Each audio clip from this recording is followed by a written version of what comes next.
아마 신문이라든지 뉴스에서 많이 들으셨을 것 같은데 경제 민주화다, 뭐 양적 완화다 이런 단어 들어보셨을 거예요. 그래서 지금 여당 쪽에서는 양적 완화를 통한 어떤 그 경제 부양책을 내놓고 있는 것 같고 민주당이 더민주죠. 예, 그쵸. 예, 그 여당 쪽의 어떤 정책의 실패를 논하면서 경제 민주화 논리로 다시 경제 심판을 해야 된다. 뭐 이런 얘기를 하는데 뭐 심판 여부를 떠나서 우리가 정치인들 계속 그렇게 얘기하면서 선거운동을 하고 있단 말이에요. 근데 우리가 몰라요.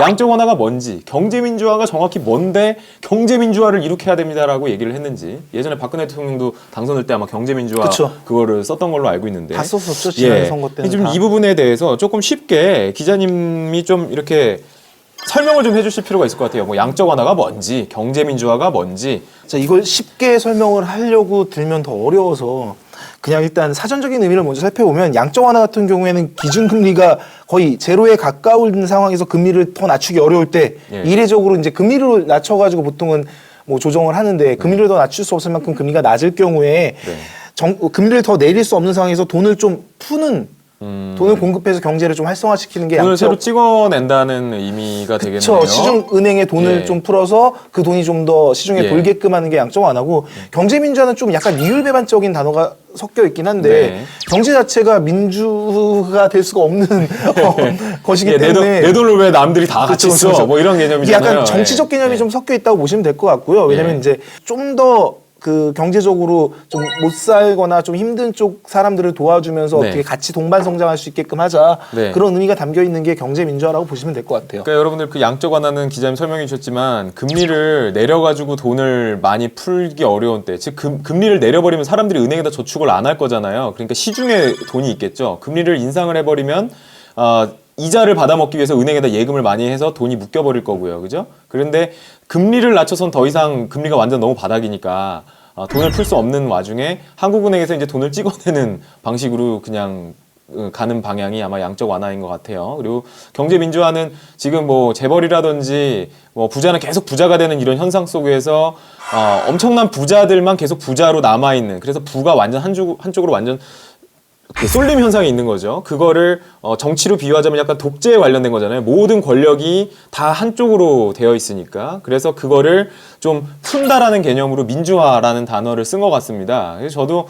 이걸 뭐 보면서 그런가 보다 하는 건데 정확하게 와닿진 않아요. 그걸 뭐 분배를 어떻게 하자는 건지, 그럼 뭐 분배를 하면 그게 민주화가 이루어지는 것인지 그냥 뜬구름 잡는 얘기 같기도 하고요. 양 정당에서, 그러니까 새누리당과 그다음 여당 야당 쪽인 더민주에서 이런 것들을 들고 나온 이유는 현재 경제가 되게 힘들다라는 거죠. 먹고 살기 힘들고 어쨌든 간에 지금 우리나라가 경제 침체기로 좀 접어들고 있다. 이러기 때문에 이거를 좀 해결할 수 있는 방안을 찾자.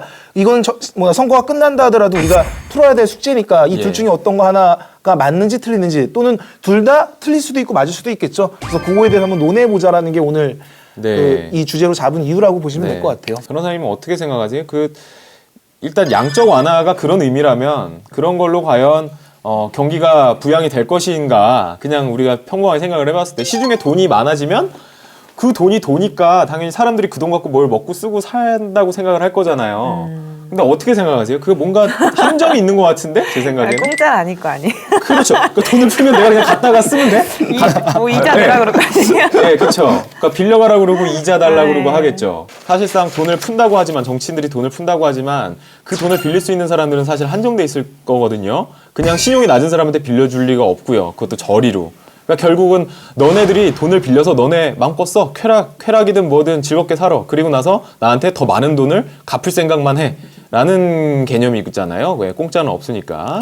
그럼 이제 뭐 각 당이 설명하는 방식으로 저희가 설명을 한번 해드릴게요. 양적 완화를 꺼내든 새누리당 같은 경우에는 이렇게 얘기를 하고 있는 거예요. 이제 한국은행이 산업은행 채권이나 주택담보대출증권, 대출증권 이것들을 사들인다는 거예요. 그러니까 이런 방식으로 돈을 풀겠다는 거죠. 왜냐면은 산업은행은 말 그대로 이제 기업들의 돈 빌려주고 이런 걸 주로 하는 은행이고, 그다음에 우리나라 일반 시민들은 이제 대부분 다 빚이, 그러니까 재산이나 빚이 전부 다 주택에 붙잡혀 있기 때문에 이 부분에 이자를 좀 더 낮춰주고 돈을 더 갖다 바꿔 쓸 수 있게끔 해서 어쨌든 그만큼 은행 이자가 줄어들면 일반 시민 입장에서는 돈이 좀 생기는 거고, 또 기업 입장에서도 돈이 투입이 되면 기업의 여유 자금이 생기니까 그걸로 뭐 서민들은 상환 압박에서 좀 벗어나고, 그다음 기업들은 좀 더 다른 데 투자할 수 있는 돈을 마련해줘서 네. 네. 경기를 이렇게 활성화시키겠다. 이게 지금 새누리당이 주장하는 그 한국형 양적 완화의 핵심이라고 보시면 될 것 같아요. 네, 그렇군요. 그럼 경제민주화 공약으로 지금 더민주당이 하는 것은 뭐가 있나요, 지금? 그러니까 이거는 지난번 대선 네. 때도 생각을 해보시면 되는데 네. 대선 때는 이제 뭐 그때 당시에 새누리당이나 뭐 어쨌든 더민주가 아니라 당시 네. 민주당이죠. 더불어민주당이나 똑같이 경제 민주화를 꺼내 왔는데 그 이유는 딱 거기에 있었어요. 그러니까는 지금 현재 뭐 당시 같은 경우에 전부 다 어쨌든 전 네. 이명박 정권에서 경제를 힘들게 만들었고 그거는 소득 배분의 불공평함 예. 때문에 이렇게 된 거 아니냐라고 네. 왔다가 지금 현재 총선에서 이제 더민주가 이 카드를 꺼내 든 이유는 양적 완화를 할 경우에 문제점이 생길 수 있다. 네. 왜냐면 돈을 풀면은 돈을 받을 수 있는 예를 들어서 아까 기업이라고 했는데 그 기업들은 돈 많은데 돈만 더 쌓아놓고 그거를 쓰지 않아서 오히려 자기네들 배부르는 데만 쓸 수 있다. 그래서 부자만 더 부자가 될 수 있다. 이 생각 때문에 그렇다면 우리는 돈 푸는 방식을 하지 말고 차라리 선택적으로 뭐 중소기업이든 상인들한테 네. 고르게 이익이 돌아갈 수 있는 방법을 하자. 네. 그거의 핵심이 경제 민주화다. 그것 때문에 더불어민주당에서는 경제 민주화 정책을 끌어왔다라고 보는 게 맞겠죠. 네. 봄봄 그 301님 매 정권 때마다 여당 쪽에서는 양적 완화 하자고 하고 야당 쪽은 경제 민주화 하자고 하고 도돌이표처럼 반복되고 선거 때마다 경제 선정용 단어로밖에 안 보여요. 제가 장담하는데요. 국회의원들 중에 경제 민주화다 양적 완화다에 대한 정확한 의미를 아는 국회의원 몇 명 안 됩니다. 장담해요, 제가 진짜로. 그거 쉽게 설명할 수 있을 만큼의 능력자 없다는데 제가 5만 원 겁니다. 5만 원. 은하성님 보시면 시중에 돈보다 내 돈이 많아야 내 돈으로 그쵸. 시중에 돈보다 내 돈이 많아야 내 돈으로 옷을 사든 차를 먹든 하지.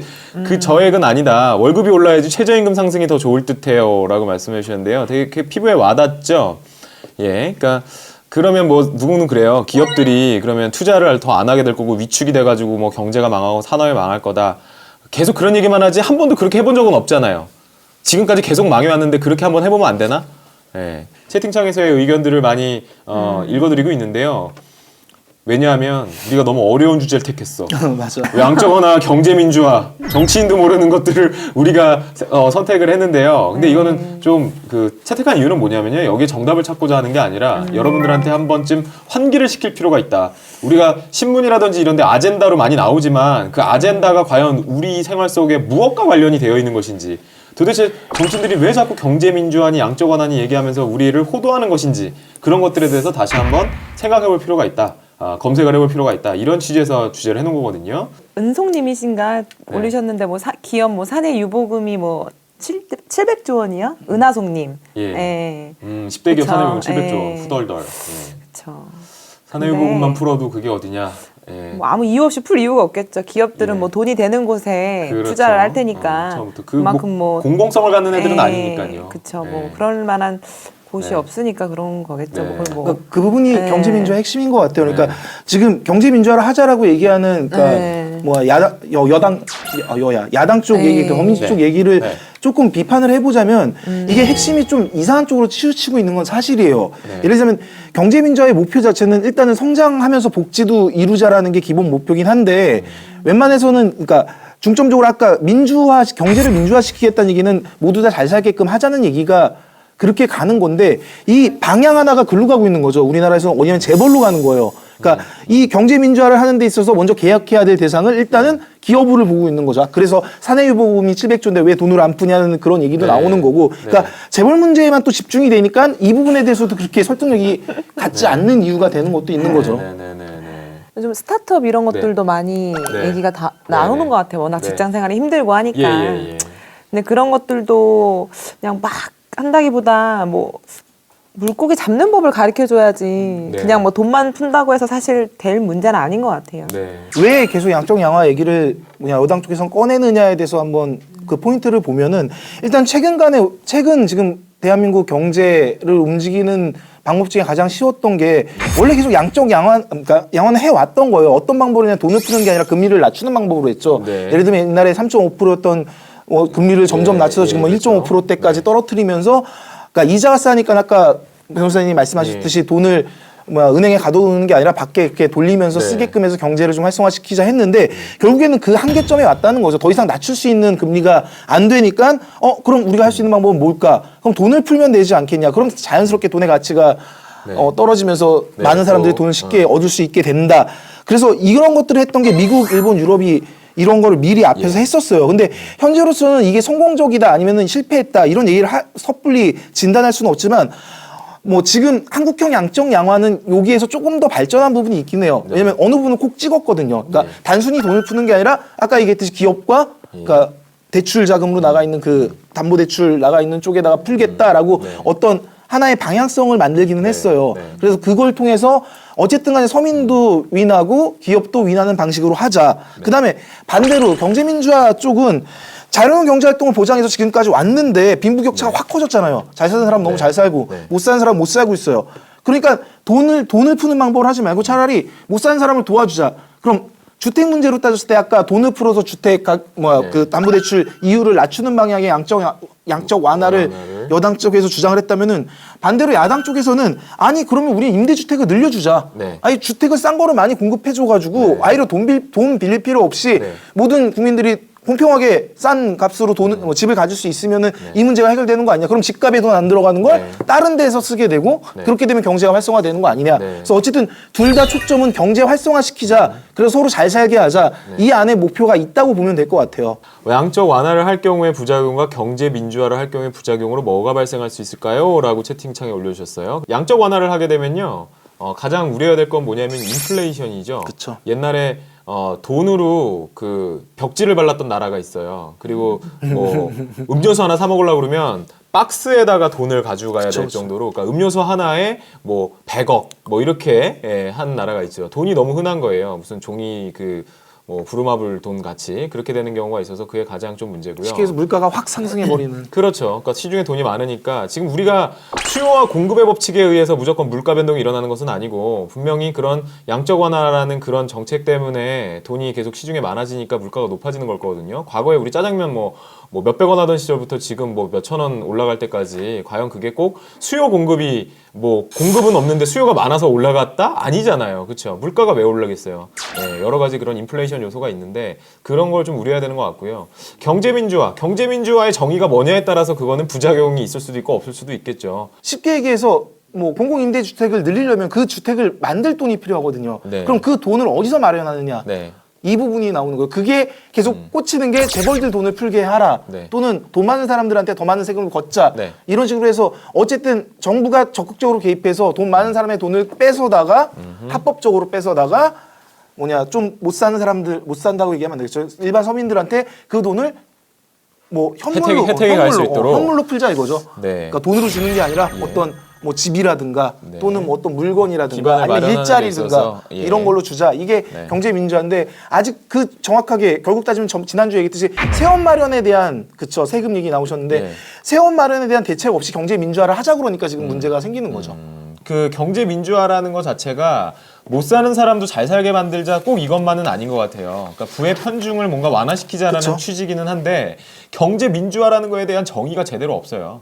왜냐하면 학자들마다 의견이 분분한 걸로 알고 있고요. 제가 알기로는. 그래서 경제 플러스 민주가 이게 이질적인 건데 그걸 붙여놓은 상황에서 뭘 하려고 이런 개념을 만들어낸 것이냐. 마치 경제 민주화 하니까 재벌 타도해가지고 일반 서민들한테 그 부를 나눠주는 듯한 그런 어떤 뉘앙스를 주는 게 있다 보니 정치인들이 그거를 그냥 자기의 정치 아젠다로 사용을 하는 거예요. 실제로 정치 민주화가 뭔지 깊은 고민을 하는 사람이 과연 몇이나 될까. 그런 생각이 들거든요. 이렇게 생각해요. 저는 개인적인 생각인데 어쨌든 이게 두 개 다 지금 최근에 총선을 앞두고 각 당에서 내놓은 하나의 공약에 불과해요. 그러니까 그 얘기는 무슨 말이냐면 현재 얘기하는 게 뭐 완벽하게 실현 가능성까지 있고 막 마스터 플랜이 딱 세워진 계획들이 아니라 일단 약간의 포퓰리즘이 가미된 그러니까 어쨌든 표를 받기 위해서 좀 더 자기네 쪽으로 표를 더 갖고 오기 위해서 서로 싸우고 있는 형국이라고 보면 돼요. 그래서 전 개인적인 생각으로 이거 선거 끝나고 나면 수면 밑으로 쑥 가라앉지 않을까 이런 생각이 드는데 혹시 송 변호사님은 이런 건 어떻게 생각을 하시는지? 뭐 어떻게 실현이 되고 있고 우리 공약이 뭐 이렇게 잘 되고 있다